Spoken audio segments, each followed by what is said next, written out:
there are people from the Middle East that are on campus in greater numbers than Jewish students. And then they appeal to their DEI American citizen brethren on the idea that they have ecumenical allegiance as non-whites. Hello and welcome to GB News America. My name is Stephen Edginton.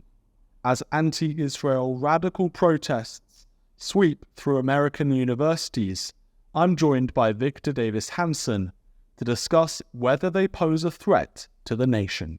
Do the protests on American campuses represent a threat to the nation? They do.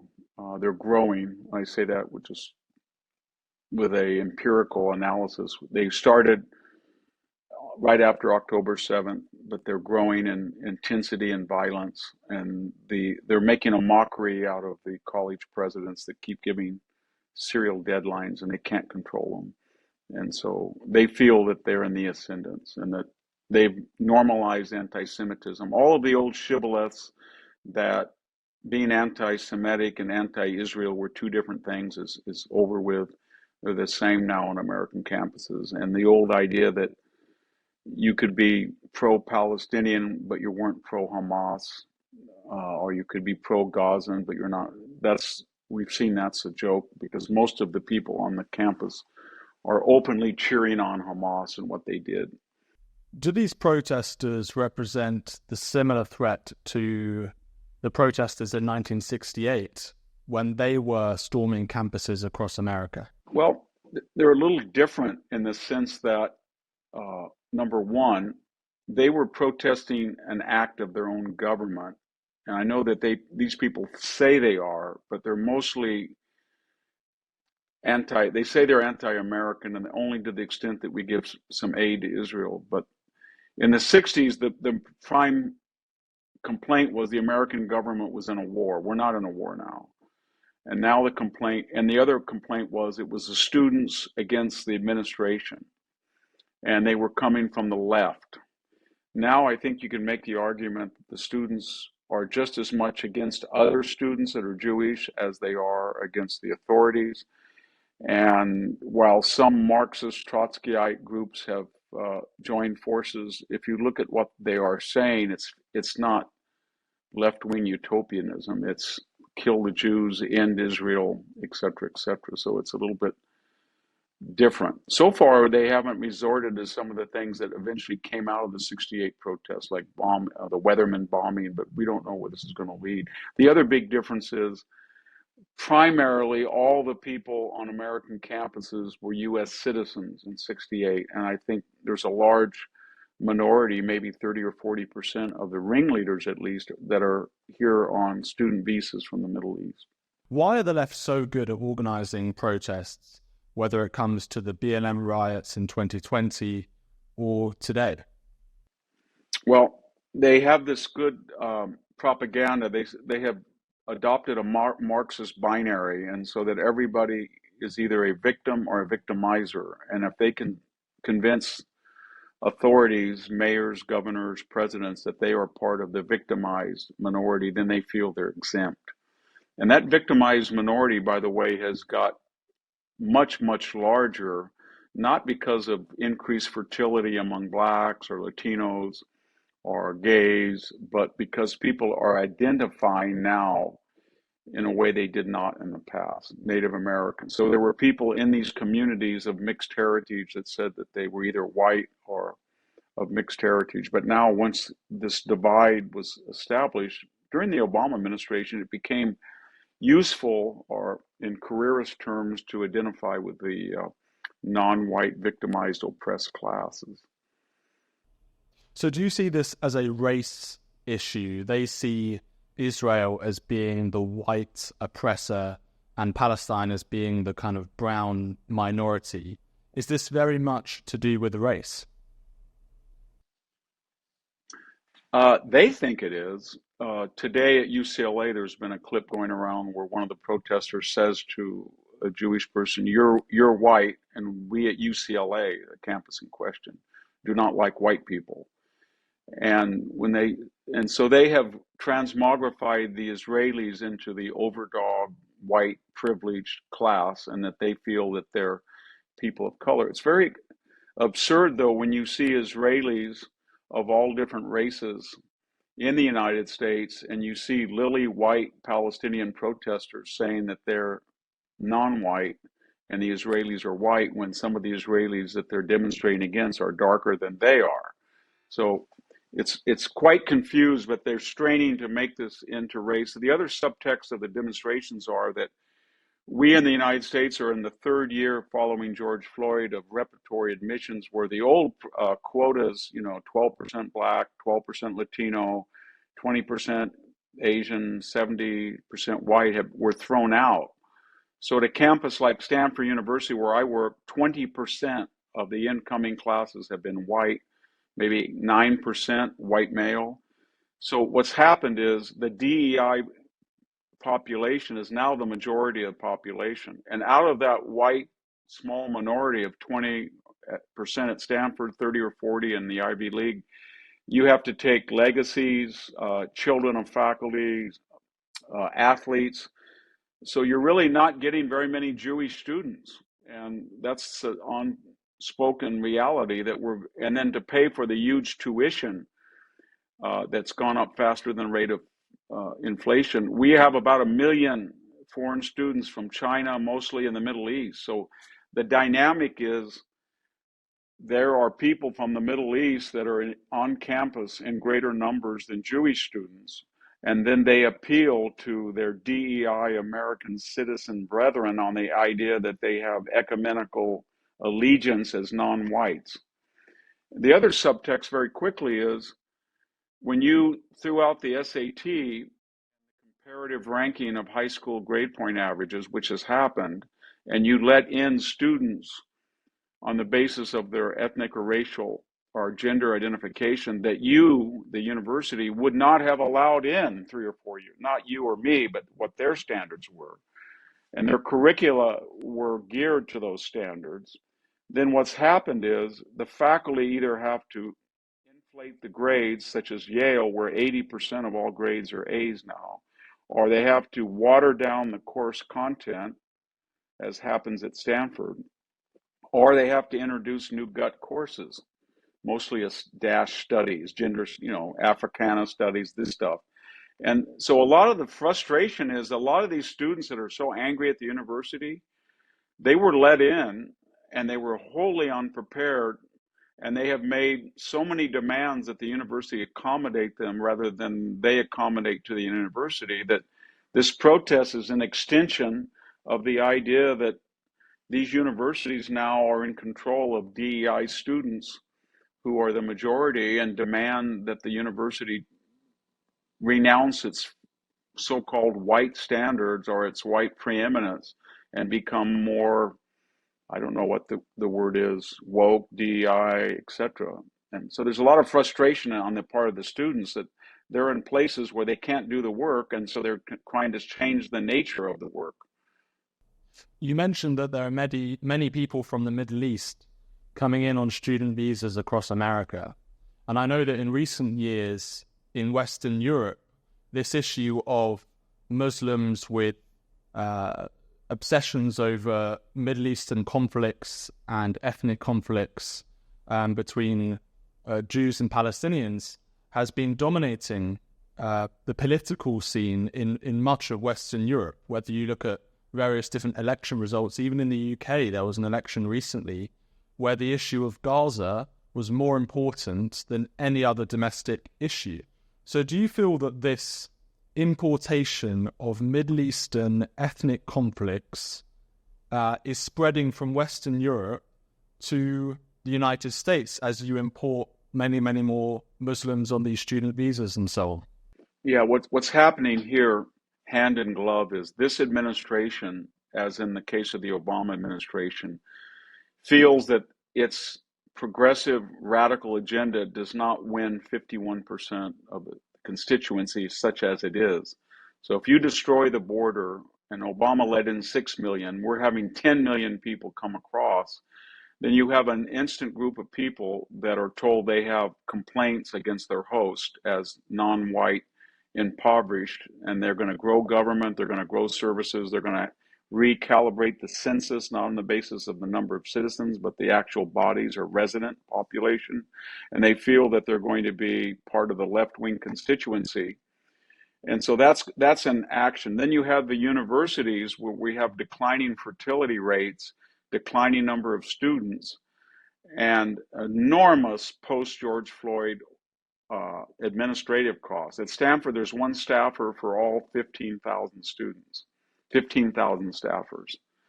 And so what's happening is they look for people who have the money to pay and do not need student loans or fellowships. And those are mostly people from the Middle East with oil money or China. And so hand in glove, we're bringing in all of these students. The university wants their money, and the political people in Washington want their vote or their body or their ideology. And so they are running the show now in these universities, at least some of them. And the public is against this. All of the polls show that despite all the propaganda, the majority of Americans, well over 70%, lean much more heavily toward Israel than they do Hamas. And if we had a Republican president and a Republican Senate and House, this would not be going on probably.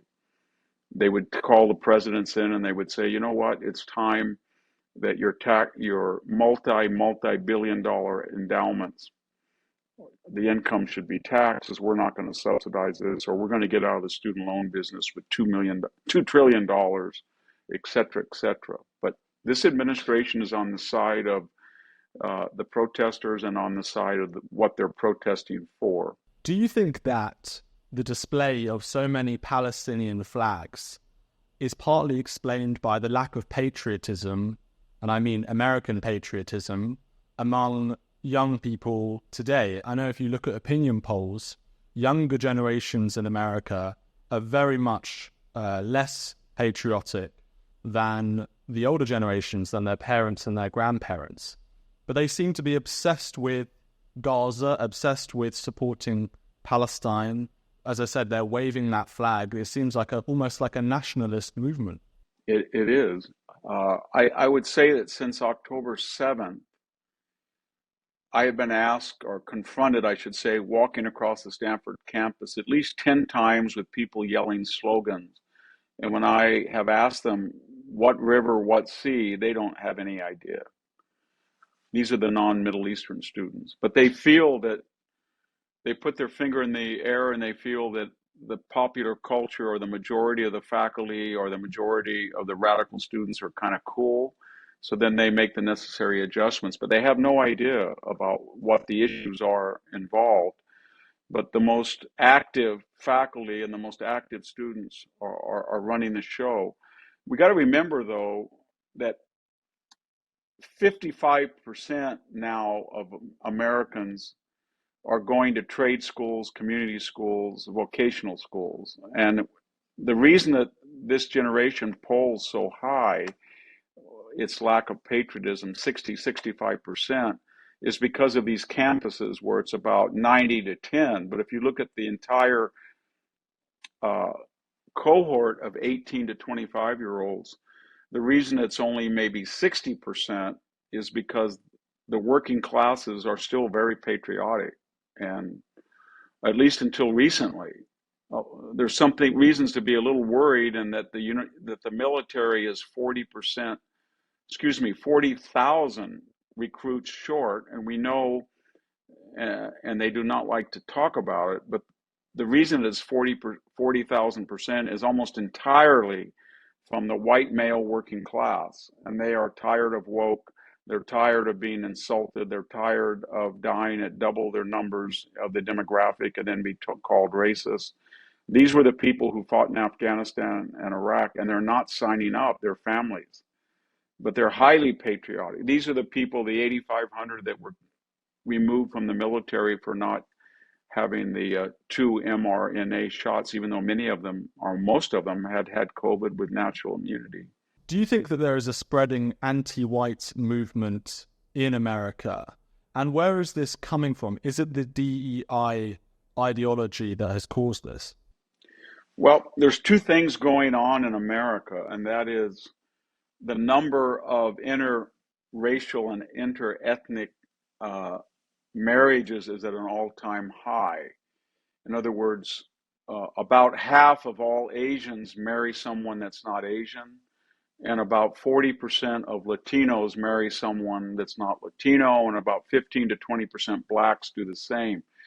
The difference is, though, the offspring of those marriages and the people involved in those marriages have radically changed their affiliation on census and admissions and have now identified themselves as non-white. And they do that for careerist reasons. Just as in the Jim Crow South, if somebody was 1/4 black and they could pass for white, they said they were white. Now, if you're 1/4 black, you try to pass for black because it gives you enormous career advantages. And so that's what's happening. So it's hard to tell. One of the things they keep saying is that the population is now 66% white, but if you would go back to the number of people in those non-white communities who just 10 years ago identified as white and corrected for increased population growth, you would see that it's probably about 75% white. So it's hard to know, but I guess what I'm saying is they have established under Obama, and it's been emphasized under Biden, that it is okay to say things about whites and do things about whites that would not be applicable to any other group. In other words, you can openly say that whites as a collective are neurotic, or they're hung up on standards, or they're workaholics, or they're all of these neurotic blasphemies, but you would never be able to say anything else stereotypically about any other group. And the answer is, well, when you ask them about that, they say, well, these are historically oppressed groups, so therefore they're not capable of being oppressors. And even if they were inclined to do that, they don't have the so-called power to do that. But I think what we're seeing, though, is a growing rebellion among so-called whites, and it's really suicidal what a lot of these militant minorities are doing, because what they're doing is they are making a collective now, not of right-wing Nazi types, but they were making a collective solidarity of people who are Democrats and Jews and from all over the world who have never identified as white, but they have been identified as white by people on campus, by faculty, and they're starting to create a sense of solidarity, number one.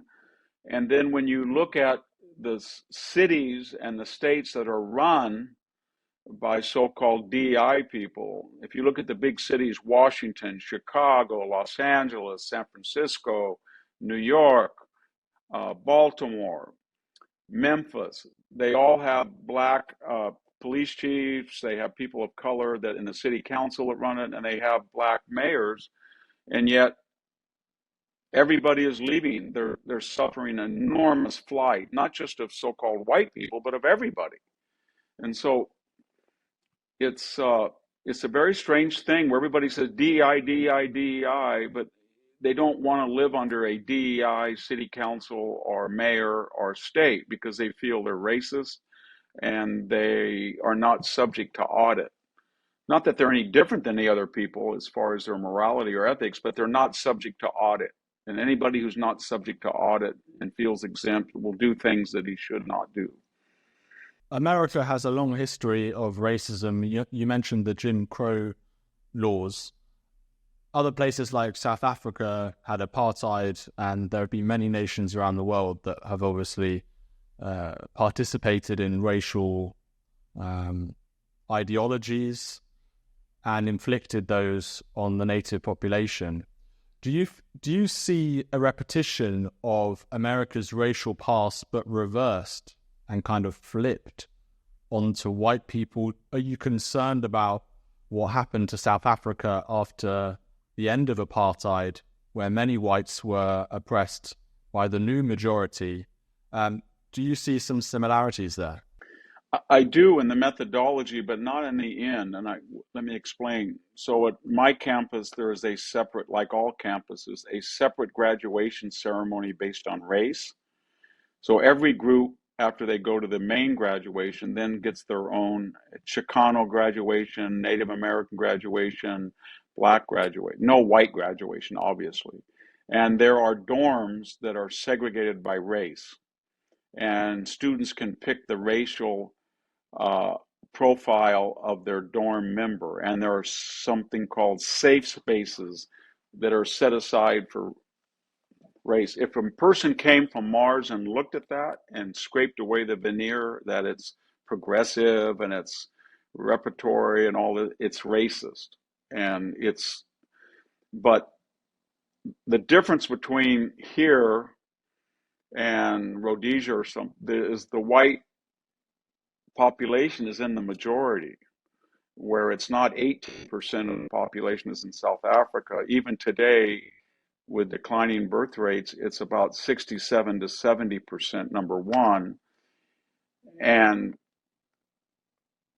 if you look at the Trump phenomenon, it looks like 45 or 50% of Latinos feel conservative and are MAGA voters. And if you break that down, it's because about 70% of working class Latinos without high school or college degrees are fanatically pro-Trump, but and they balance out the young college population. So whatever's going on with the effort of the DEI people to racialize things is causing a backlash, which is very stupid because the backlash is growing among the majority of the population.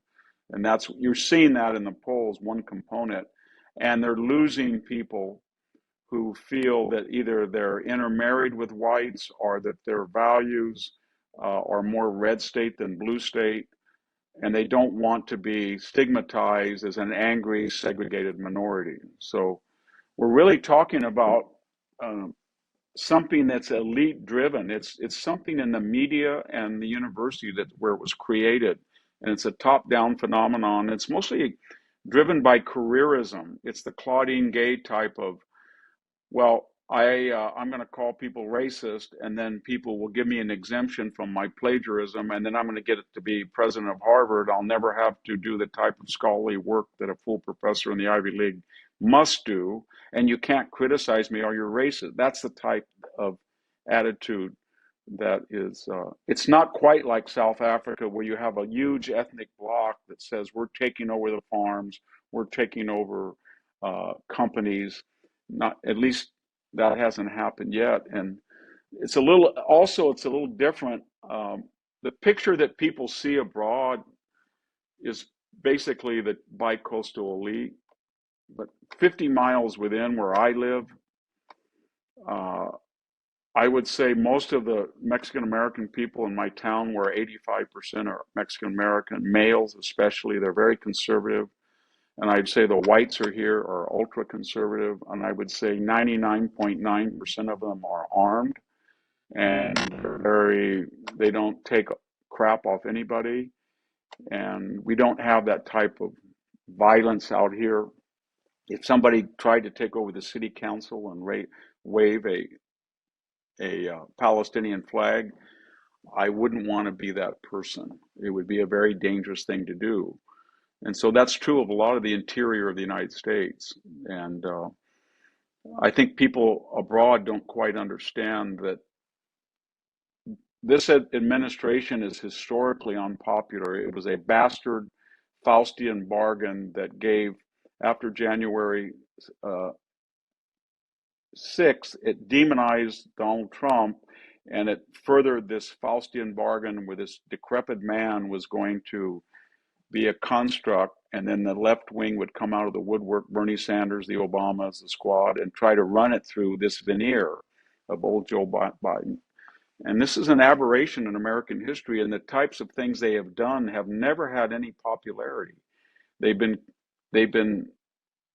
carried through by the media, the corporate world, the entertainment world, the foundational world, the academic world.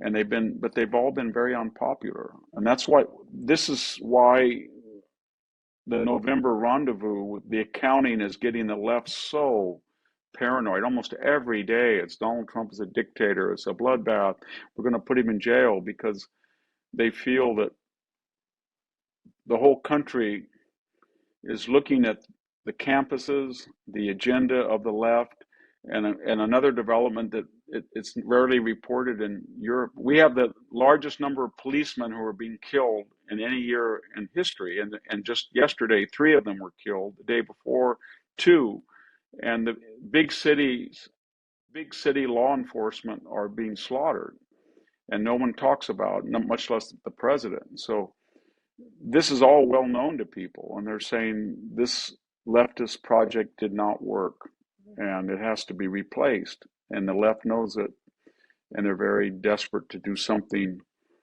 other than rely on the ballot box to retain power. We'll get on to Trump in a bit. I just want to focus on the issues we've been talking about for now. You talked about the backlash against the anti-white or the DEI ideology. Do you think that there's a danger that by calling white people privileged, by attacking white people, by having all these stereotypes, that a certain amount of white people say, well, actually, I am a white nationalist, I don't like other races, I'm proud of my race? To what extent is that phenomenon happening, the kind of white nationalist backlash to this endless anti-white racism that's been happening over the last decade?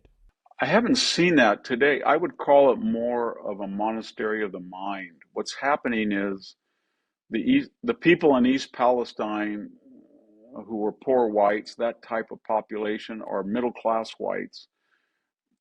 They have thrown up their hands, and I think it's been underreported. It's the largest migration in American history, much bigger than the Oklahoma diaspora or the exodus out of the Old South after the Civil War into Arkansas, Oklahoma, that kind, west. It's a huge. California is losing 280,000 people a year to Nevada, to Florida, to Texas, to Wyoming, to Idaho.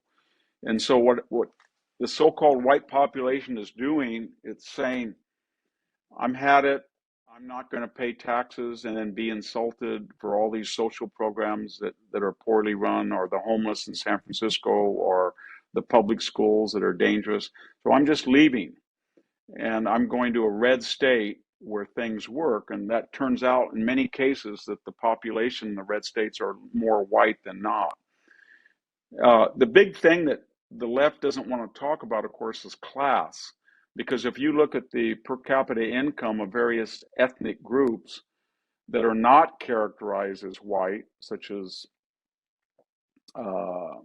Chinese American, Japanese American, Arab American, Pakistani American, Indian American from India, I think 16 of them have higher per capita income than people who identify solely as white.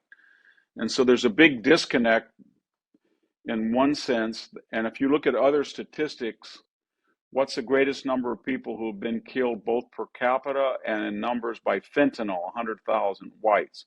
What is the one major group whose longevity has been static or dropped? Whites. What group has a doubles the per capita suicide rate than blacks and Latinos? Whites. And so what the racial industry does not want to talk about is class, because they're scared about it. But what's interesting about this backlash, there are people who are saying to Latinos, you have about as much in common with the UC professor or the Stanford activist or the anchor woman on PBS than the East Palestine person has with Bill Gates, or the black person in the inner city has with Oprah. And I've never seen that before in America. The left has been so good demagoguing race, but they are paranoid that they're going to lose large segments of the minority communities who are going to vote on issues of class.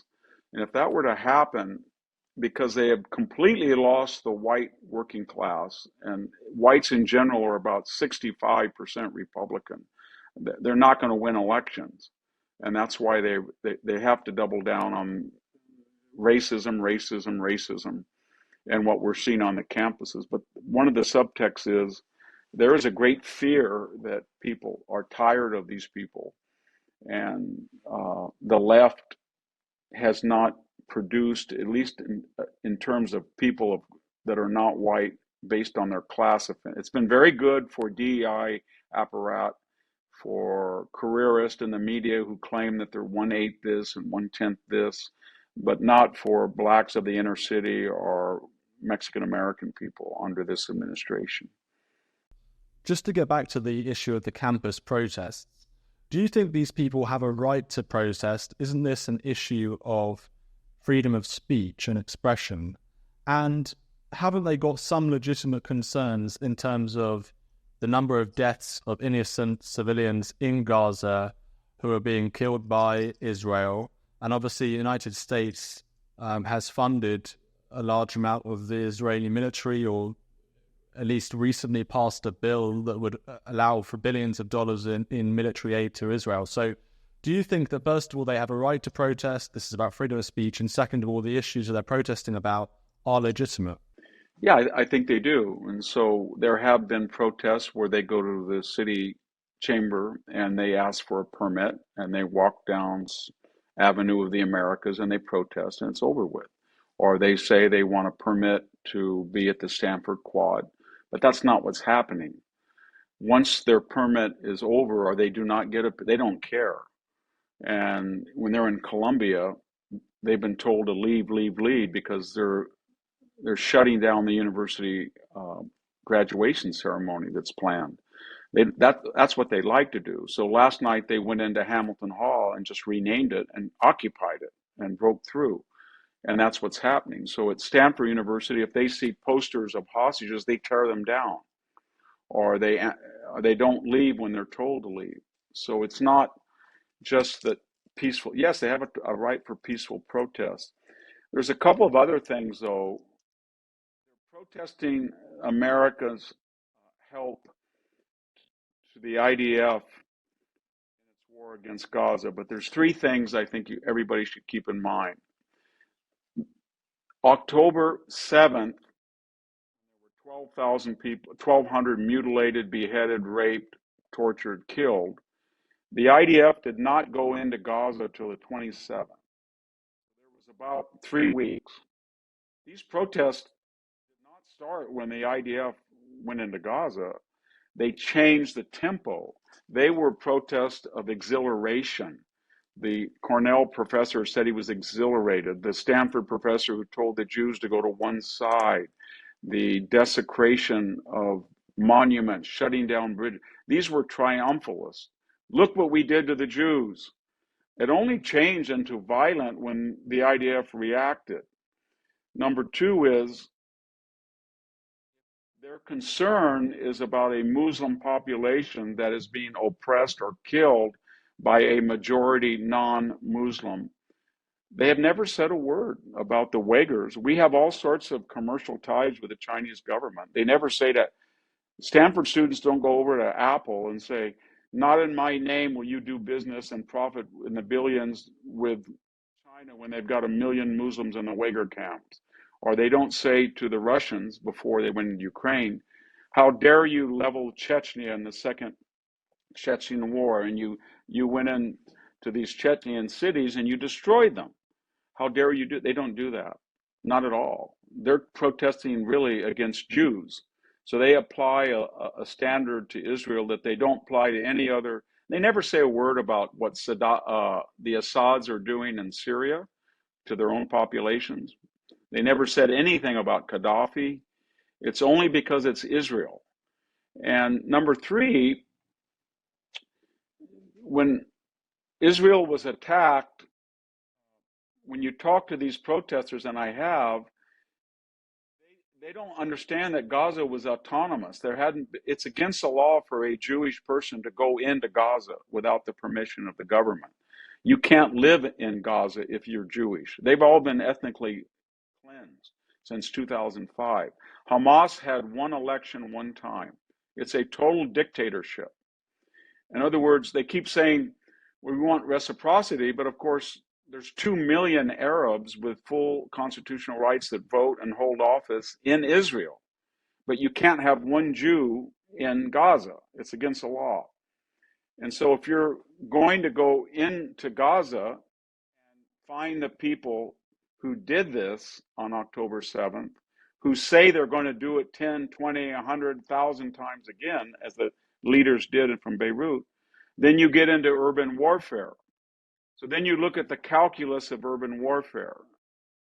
And that goes most recently to what the Russians did in Chechnya, or what they're doing in Ukraine, or what the Americans did in Mosul. I was embedded twice in Iraq, what they did in Fallujah. And then you ask yourselves, what are the rough ratios between an enemy combatant killed and a civilian killed? And I think most people would say that the Israeli government has a better record of killing more militants per collateral damage than the Americans or the Chinese or the Russians did.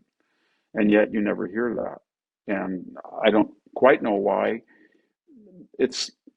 I think in some ways it's war by affirmative action. And by that, I mean, we judge the Israelis on their their ability to inflict damage, and we don't do it on Hamas.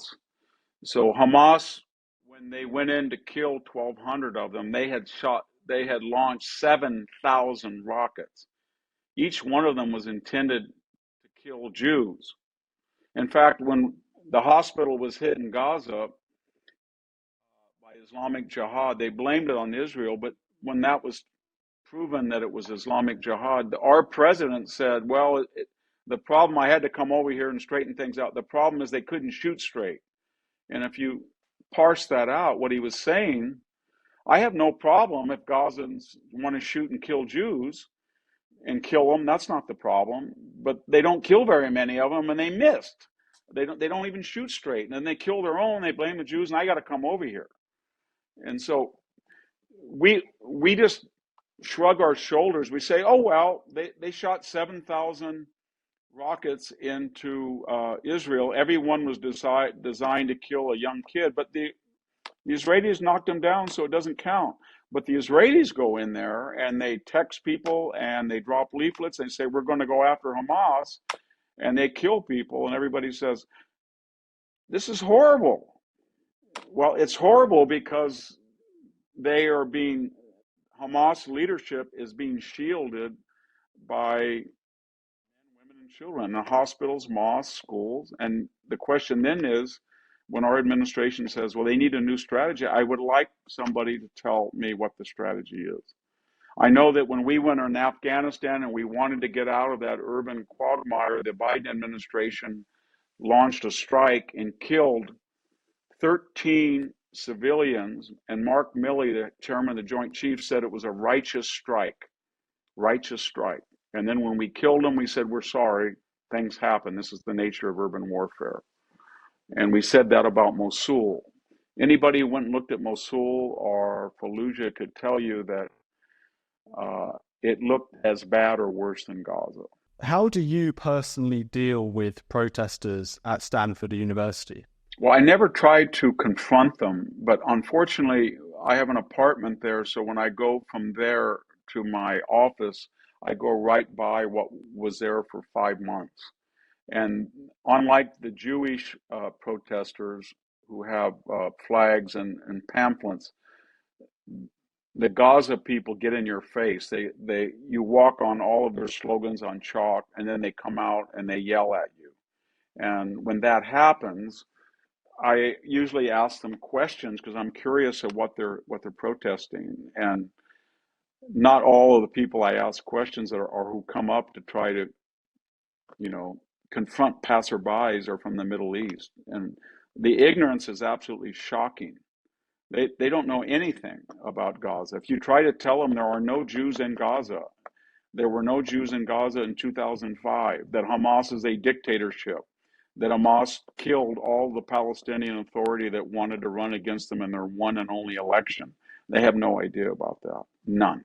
If you tell them that Gaza has shot 7,000 rockets into Israel, they have no idea. They're not interested in it. And the people from the Middle East are very aware of that. They don't like to talk about it, but they're aware of it. They know. They know. And then the final subtext to all of what we're talking about, Stephen, is that maybe you've had the same experience in Britain, but you have all these people from the Middle East. They're all affluent. They're here on Gulf money or state money, and they're screaming about death to America, and they're attacking their host. And on one occasion, I have said to one of them, well, if it's so bad, I suggest you go back to Syria or Iraq or Gaza or the West Bank or Egypt, and then you protest. You just go out in the main square and you say, death to America, and see what happens to you. Just say death to America. It might be all right in Hamas, but you might not be all right in Cairo or in Damascus. But just go do that in your own country. And I found that is the one thing that a Middle Eastern student does not want to do. In fact, at MIT, when they had shut off areas and said no Jews allowed, and when this all began and people complained to the president of MIT and they said, these people are physically assaulting Jews. She said, yes, and they are violating they should be expelled. She said, if I expel them, then their student visas will no longer be valid. And that means that she's under pressure. All of these students, they have masks on, they don't reveal their identity. They're terrified that somebody in the university or the security system is taking pictures when they're using violence or going in areas they weren't supposed to. And then those things, a facial recognition system is going to give a list to the administration and say, these people from the Middle East were here on student visas, they broke university laws, they've been expelled, and therefore we're going to report that visa to the government, and therefore they get their wish and get to go back to these autocratic governments. And of course, that's not what they want to do. I can't quite understand that. I mean, I lived abroad 3 years in countries, and I was very careful to respect the laws of the host. But the idea that you would break a law of your host and protest against the host, it's just inconceivable. And then when they do it, they're so anti-American, you would think they would want to go home. But they don't. They have no desire to go home. They want to stay in the United States. And so that's the great lever that these college administrators have. And the times that they've used it, we had this term in America, cry bullies. We had a person go to the Bakersfield City Council and say that she wanted to murder the entire city council because of their stance on Gaza. And she yelled and she said, and you'll not be safe at your home. You're going to be murdered at your home. 3 days later, she was arraigned on 18 felonies. 18. And she burst in tears. She started crying. And that's what happens to all of them. They start crying. They go into the fetal position. When they're arrested, they just scream and yell when they're suspended. And it really shows you that we're looking for one brave president that just suspends, expels them, and then lets the government deport them, and to encourage the others. And I think it would stop very quickly. I think it will stop at some point. We'll get some brave college presidents that I've had enough. What about the DEI at Stanford and at the Hoover Institution? I know that Christopher Rufo recently did some reports about the DEI going on at Stanford. How does that impact you? Have you had to go through various diversity training and courses and things like that? Yes. Everybody's required by HR if you get a check from Stanford University. And we're semi-autonomous, the Hoover Institution. We have our own endowment, we have our own board of directors, but we are part of Stanford. So yes, I had to go through, I think it was 3 hours, sexual orientation, gender, race. So you have to sit in front of a video, and then you have to answer questions. And usually it's because Silicon Valley is right next to us, they're brilliantly planned. So if you think you're going to skip through it, no. They have mechanisms where you have to sit there and they know that you are sitting there and there's no way not to do it. And the only beauty of the system is that a 2-year-old could pass it. So they show a person at a desk, and usually it's a person of color or gay, and then a white supervisor comes in and says, don't slump over your desk like that. And then the screen stops, and then a little box comes up, A. The supervisor has a perfect right to uh, stereotype employee. Number two, the supervisor should have asked all the other employees to kick the person out. Number three, the supervisor has a right, just as the other person, to be proud of his ethnic. And then the fourth one, the supervisor erred and should have contacted human relations or human resources. And so they're pretty easy to guess what they are. It's always human resources. You always got to contact. Everybody's pretty cynical about it. You have to do it. And otherwise, we're on the campus. Nobody has gone into the Hoover Institution and personally attacked any of us or protested. I'm sure that's going to come. I have been censored. Neil Ferguson and myself and Scott Atlas during the COVID and January 6th, there was a motion to censor us because of our views about, I guess, COVID and there was accusations that we questioned the legitimacy of the election. We didn't, but that was dropped. But there's an adversarial relationship between us and Stanford, unfortunately. That sounds pretty Maoist to me. But let's talk about Donald Trump to end the interview. He's obviously going through this trial in New York at the moment. Is this a completely unprecedented situation in American history, in American presidential history? Is there anything we can compare it to? I'm thinking maybe Nixon and how some people say the deep state took him down. I know that there's another perspective on that as well, but very much he kind of failed there himself. But is this situation unprecedented with Trump and all these prosecutions and trials? Yeah, it is. We've never seen anything like it. And first of all, there's a general consensus that if Donald Trump were not running for president, there would be no indictments. Got to remember that we're talking in the case of Alvin Bragg about a relationship that's 16 years old, allegedly, with Stormy, and a non-disclosure form of 8 years ago. In the case of Jack Smith, we're talking about files that were removed 3.5 years ago. In the case of Lakita James, we're talking about loans of over a decade ago. Case of E. Jean Carroll, we're talking about something 30 years ago.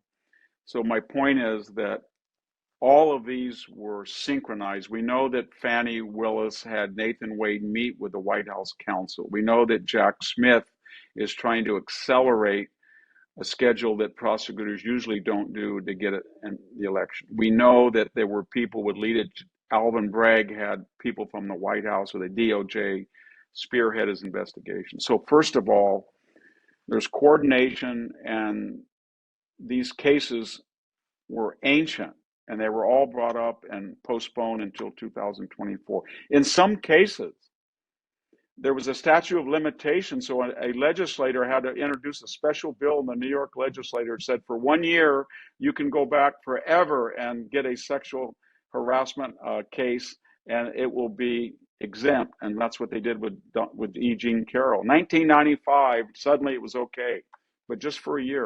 They did the same thing with Alvin Bragg.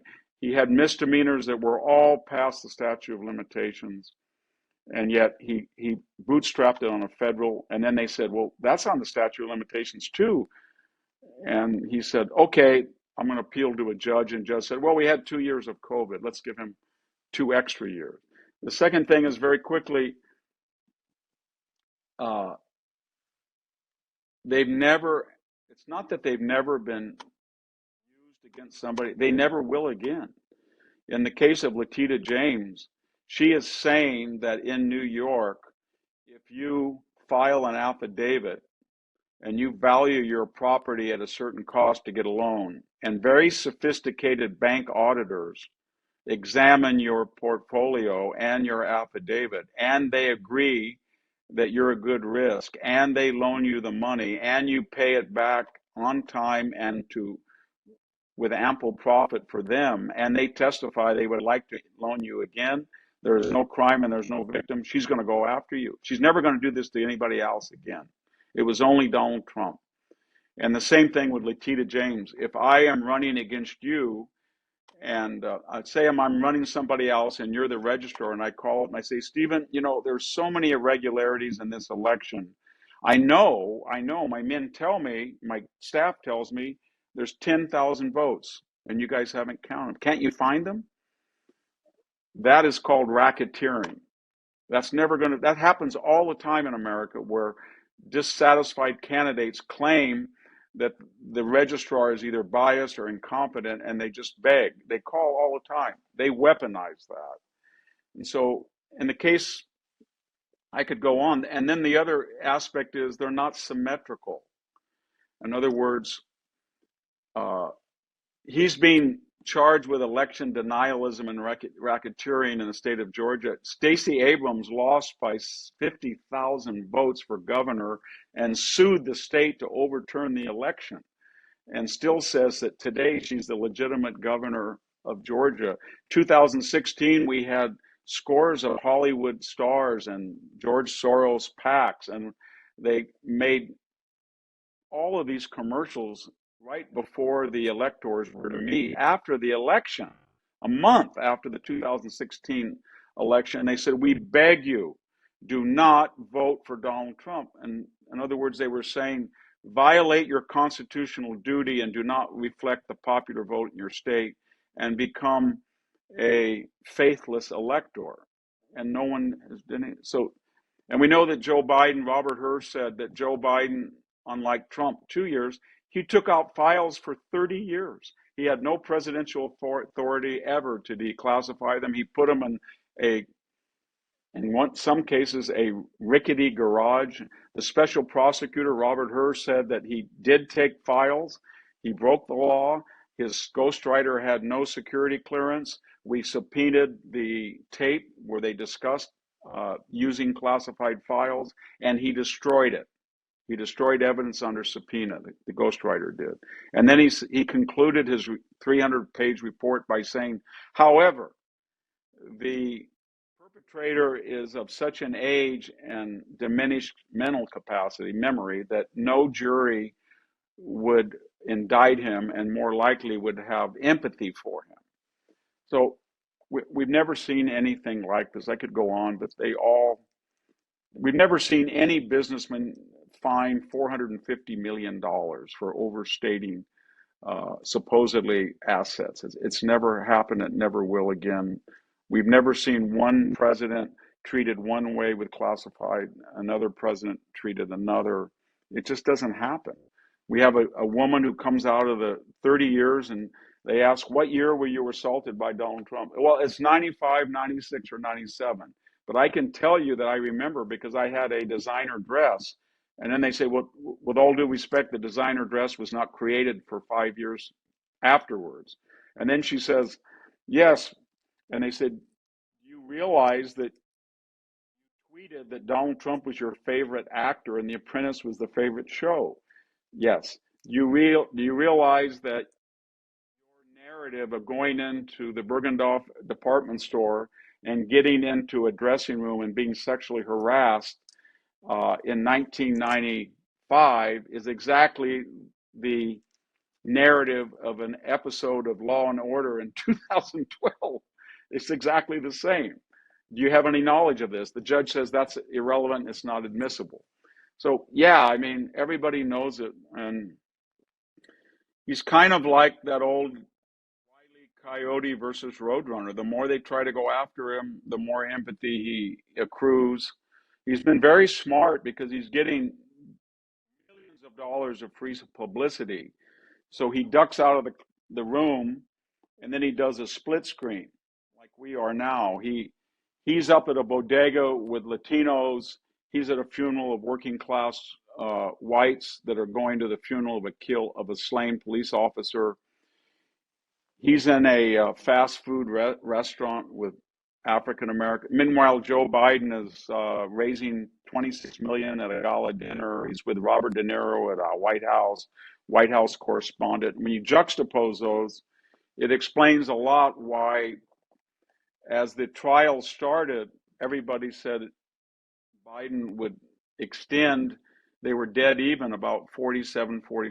Today, CNN, a very liberal polling outfit, says that Trump is ahead 48-43, and he's ahead in the swing states. So the more they do this, the more empathetic Trump is, and the more he tries to play on the idea that he's a man of the middle class, that the system went after, just like the system goes after every man.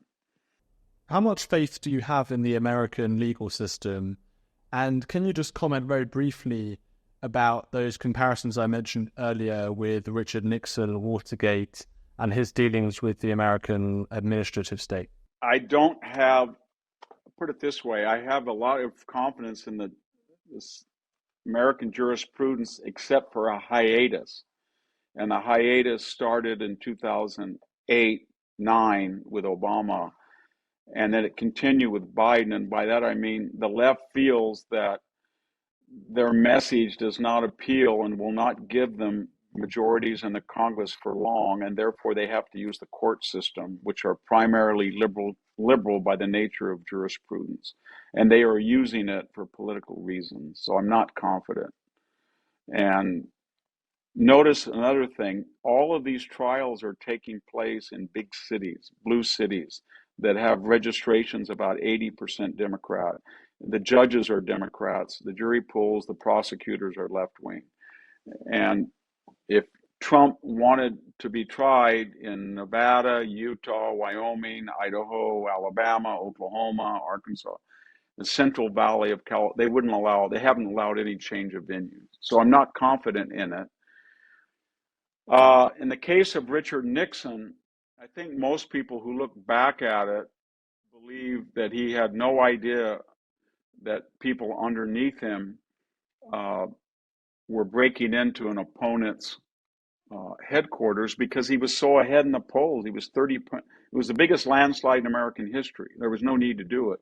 And then once he found out about it, he thought it was so outrageous, he just said, take care of it, rather than confessing to it. If he had just said, my underlings did it and I didn't know it, but he thought he could get away by just saying, take care of it. And unfortunately for him, Deep Throat was a dissatisfied FBI administrator and knew a lot about and was leaking this.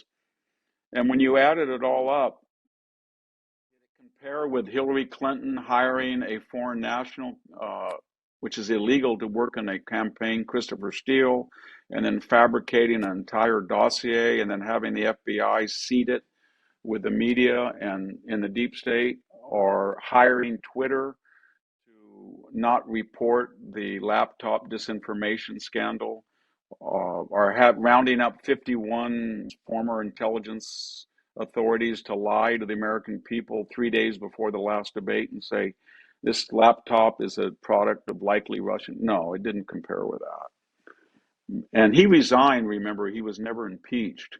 And so Nixon was. The thing that Nixon made an error, to be frank,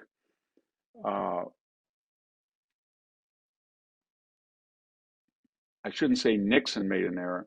Nixon was in an analogous situation as Biden. Biden has a lot of legal exposure now.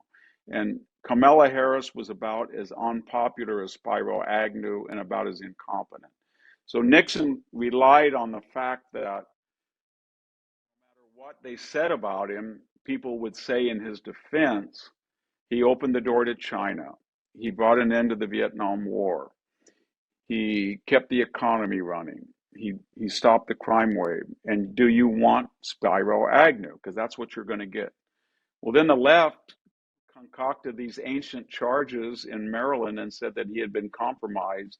He pled nolo contendere and he was gone. And at that point, they got Jerry Ford that everybody liked, kind of a nondescript House minority leader. They made him vice president. Everybody said, "Well, we can get rid of Nixon and we get good old Jerry Ford."